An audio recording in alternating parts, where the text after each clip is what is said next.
Seat এলো, বিষয়টা কি ছিল? সিট কেন আসতে হলো? সিট কেন? আপনার মনে আছে ওই 22শে মার্চ হবে নাকি, ঠিক আমার মনে ডেটটা মনে পড়ছে না। আমি তখন এইখানেই বসেছিলাম, রাত তখন এরকম 9টা-10টা মতন হচ্ছিল। তখন ফাটাক ফাটাক করে দুটো আওয়াজ হলো, তো নিচে থেকে লোক দৌড়ে এসে বললো গুলি চালাচ্ছে। তো আপনার বাড়ির সামনে?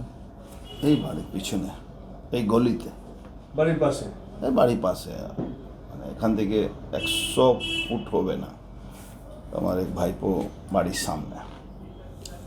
তখন আমি দৌড়ে নিচে নামলাম, তো আমাকে দেখে ওরা সব পালাতে শুরু করলো। পালাতে শুরু করতে করতে গিয়ে আবার বাঁ দিকে যে মেঘনা গেটের দিকে রাস্তা আছে, ওর আগে একটা জায়গা আছে, স্পটটা আমি দেখিয়েছি পুলিশকে, ওখানে একটা আওয়াজ শুনলাম। তারপরে আমরা তাড়া করতে গেলাম, তখন মেঘনা গেটে অনেক লোক দাঁড়িয়েছিল।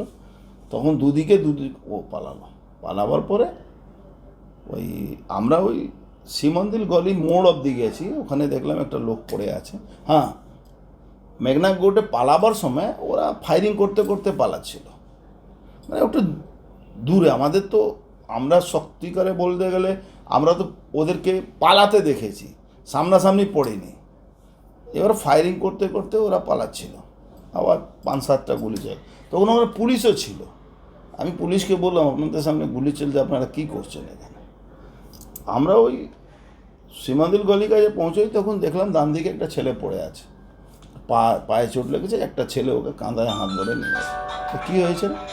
ওরা চোট লেগেছে, নিয়ে যা তাড়াতাড়ি নিয়ে যায়, এখান থেকে হসপিটালে নিয়ে যাও, রক্ত ফক্ত পড়ছে। আপনারাই বললেন? আমি বললাম, আমরা না, আমি। আপনি বললেন?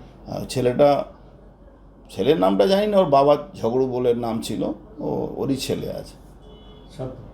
হ্যাঁ, না, যে পড়েছিল তার নাম সাদ্দাম।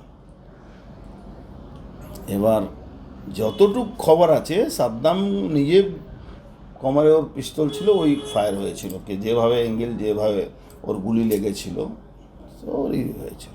যাই হোক, ওখান থেকে আমরা ব্যাক করে যাই একদম, মানে ওখানে মেঘনা গেটে আমি খুব বেশি হলে 1.5 মিনিট 2 মিনিট হবো, ওখানে ব্যাক করে আসি। ব্যাক করে এসে আবার এখানে বসেছিলাম, তখন দাম দাম দাম করে একটা আওয়াজ হলো। আবার আমি নামলাম, তো বললো আমার পাশে একটা আরও বাড়ি আছে, ওই বাড়িতে বোম চলেছে।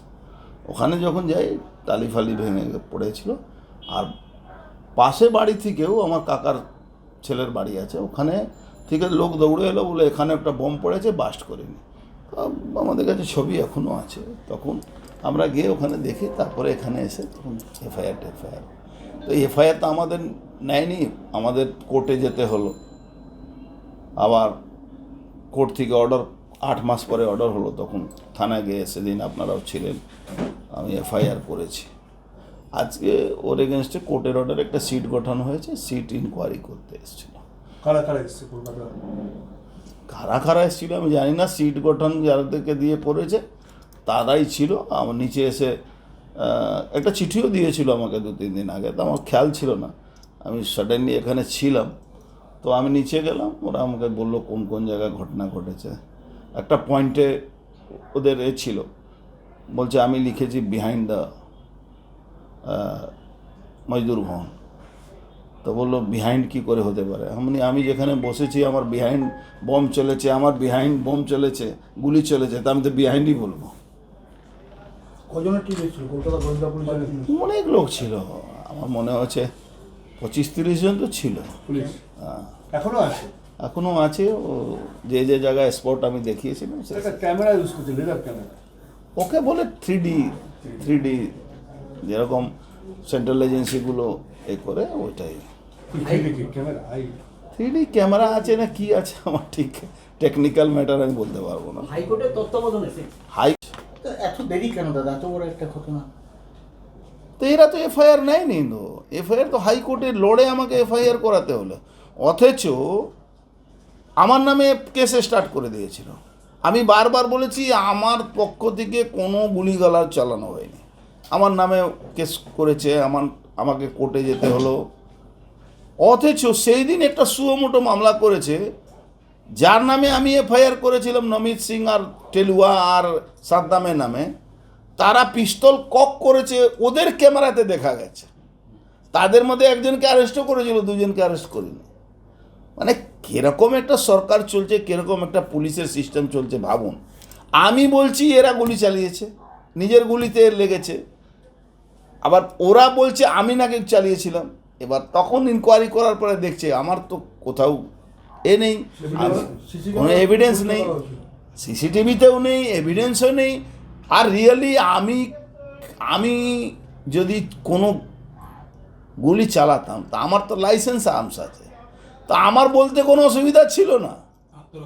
আমি আত্মরক্ষার জন্য চালাতে পারি, আমাকে সংবিধান অধিকার দিয়েছে, কিন্তু আমি তো চালাইনি। আমি অ্যাকচুয়ালি ওরা আমার সামনে তো পড়িও নি, চালাবার বা মারার বা কোনো এটা তো কোনো সিনই আসলো না। আমাদেরকে দেখেই তো ওরা পালাতে শুরু করলো। সিটকে তদন্ত করছে, ভরসা আছে? আমার ভরসা নেই। কেন?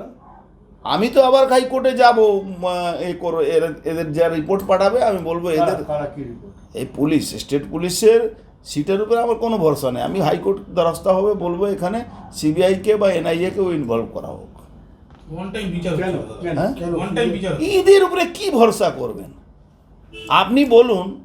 আমি এখানে বসেছি, পাশে বোম চলতে আমি কি বলবো? বিহাইন্ড আমি যেখানে বসেছিলাম তার পাশে পরে কি বর্তমান আছে? এখন 8 মাস পরে তদন্ত শুরু, কিছু নেই, পাওয়া যাবে না।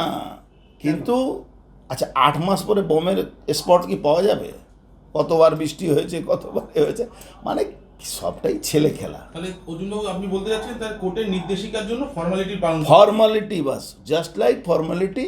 প্রথম দিন থেকে যদি আমি এফআইআর যেটা করেছিলাম যদি তার তদন্ত হতো তাহলে এরা অ্যারেস্ট হতো, কিন্তু আমাকে এখন বাধ্য হয়ে এই মামলার মধ্যে কোর্টের অর্ডারে রিভাইজ করার জন্য আমাকে কোর্টে বলতে হবে কি এটা শুধু এদের উপরে ভরসা না করে সেন্ট্রাল এজেন্সিকেও দেওয়া উচিত, বিশেষ করে এনআইএকে, যখন বম চলেছে এনআইএকে দেওয়া উচিত।